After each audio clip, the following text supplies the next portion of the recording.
Hello, you're welcome to my YouTube channel. This is Adora's Zone, and on today's edition of the program, I'll be giving you 7 different tips on how to stay successfully focused in the year 2021.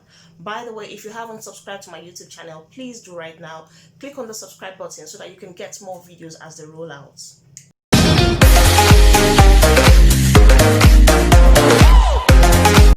Welcome back. On today's edition of the program, we're talking about 7 different tips on how to stay successfully focused, like I said before.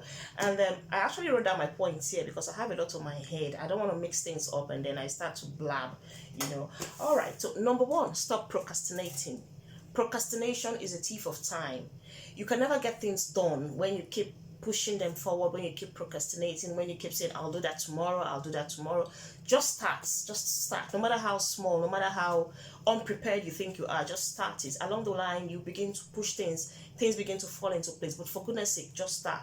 Because in the first place, procrastination kills time, it steals your opportunities, it delays your progress. You will never be able to meet your target when you keep procrastinating. It really actually does no good at all. So whatever you want to do tomorrow, try it today and start it. Number 2, adopt successful habits. Do you know that a lot of successful people go through a lot of sacrifices to remain where they are?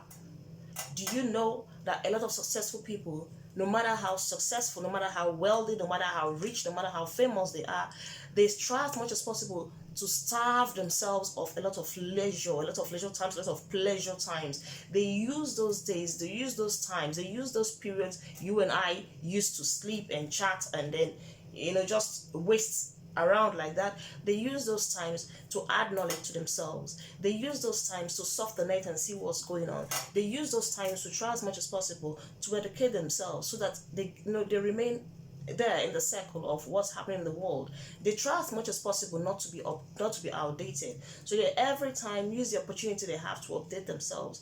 A lot of successful people do not sleep a whole night and then a whole day, like 24 hours. They wake up very early in the morning, either to study or to plan out how the week is going to be or how the month is going to be, or just to sit back and assess how things have been going on in their life, in their career, in the business, in everything that concerns them. So successful people do not sleep their life away. So if you end up in the habit of sleeping like 24/7, I think you should try and cut that down, because you can as well as use some of the times you've used to sleep and to snore to add 1 or 2 knowledge to yourself. You understand what I'm talking about? So do not sleep away your life. Use 1 or 2 hours early in the morning to evaluate exactly what's happening in your life, where you want it to be, and how you can take it there. Number 3, adopt successful people as mentors. Recently, I just adopted a new mentor. I've actually read about him in the past, but I didn't take him so serious because I didn't go in depth to really know what exactly he's all about. But recently, I was just like, no, I think I like the way this guy is, and I would like to plan out my life or fashion out my life the way he is, because I listen to him very, very well, and I think he has everything it takes to be successful. And I just picked on him because I developed interest in him, and he is no other than the famous entrepreneur known as Robert Kiyosaki. I'm sorry, I don't know how to pronounce that name. I've tried severally to pronounce the name, but Robert Kiyosaki. He is the author of Rich Dad Poor Dad. You know that very famous book that sold out 1 year like that. When the book came out, to be honest with you, I didn't read the book. I've never read that book. So recently, I was just trying to ask myself, what is it about this book that made it so famous? What is it about this book that people always talk about it? Because people always talk about this book, Rich Dad Poor Dad, Rich Dad Poor Dad, and I'm like, what's special about this book? So I just decided to check this guy out, and I got a video of his on YouTube. And I watched this video, and then 3 minutes into the video, I discovered why this book of his is actually selling out like crazy.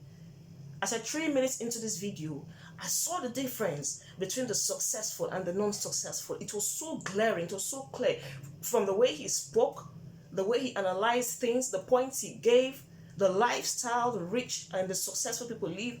It was very obvious to me that a lot of work, a lot of sacrifices were actually made for him to get there. Like, I just adopted him immediately, and I was like, no, I think I'm gonna get hooked to this man's video. This is the kind of person I want to watch from time to time to actually grow myself. So it's very important. Look for one or two people that are out there that are successful, that you think you can learn one or two important things from. You can tap from their idea of success, from their pot of success, and add to yours. Tap from those ones and then add them to yours. And then begin to grow with that. Begin to follow them. Begin to watch their way of life. Begin to watch their lifestyle. Don't just hang around with people that won't add anything to your life. Don't just hang around with people that, when you're all seated, all you keep thinking about, or all you keep discussing is irrelevant things, maybe how to hang out, how to go to the pub, how to go to the bar, how to go. Number 4, do not be discouraged by your mistakes. I know exactly how we feel when we're in the middle of a project or a dream or our plans or aspirations, and we make one or two mistakes. Sometimes you just discourage and you feel like giving up. You just feel like abandoning the project, But I just want to tell you that no matter how many mistakes you make, you're not going to be the first or the last person to make such mistakes. So do not stress yourself over it. Do not pull yourself down over it, and do not stop what you're doing because you made a mistake. Keep pushing on, keep pulling on, keep moving ahead. You will definitely make mistakes, but hold on to the mistakes. Sit back, look at where you've made those mistakes, look at what made you make the mistakes, and see how you can improve on it. Recently, I came across this man on YouTube. His name is Dan Locke. He's a motivational speaker, and is a very successful man at that. And I discovered that he has actually made 13 business failures in the past. Like, he failed woefully 13 times before he finally broke the jinx and then began to succeed in the area of his career. So you can imagine failing 13 times, like making a mistake 13 times. A lot of us would have given up after the second or third attempt, but he kept at it, and today it has paid out for him because he's now a better man than what he used to be. So I just want to tell you, no matter how difficult the journey is, no matter how difficult you think it is, no matter how many mistakes you are making, keep at it. Very soon it will pay off. Number 6, believe in yourself. Yes, that's the major point and the major aim you need to achieve. People tend not to believe in you when you're starting out a new brand or a new service or a new product or whatever. Once you're a newbie at something, people tend not to believe because they've actually not seen what you can do. So it's all up to you to be able to prove to them that you have a lot to give and you have a lot inside of you that you're still nurturing and you want to bring out to the world. So first things first, believe in yourself, even if people do not believe in you. Number 7, the last but not the least, take care of yourself. Take care of your health. Take care of your mental health. Take care of your body. Take care of everything that concerns you. Because in the first place, it's only a mentally fit person that could look forward to being successful. It's only a healthy person that could look forward to being a successful person. So take care of everything that concerns you. Do not let your health be a burden to being successful. Do not let your health be an obstacle to achieving your goals, because in the first place, a sick person is not bothered about money. What he's actually bothered about is how to recover from his illness. So take care of yourself and everything that concerns you. Thank you very much. I hope you've enjoyed this edition. See you next time.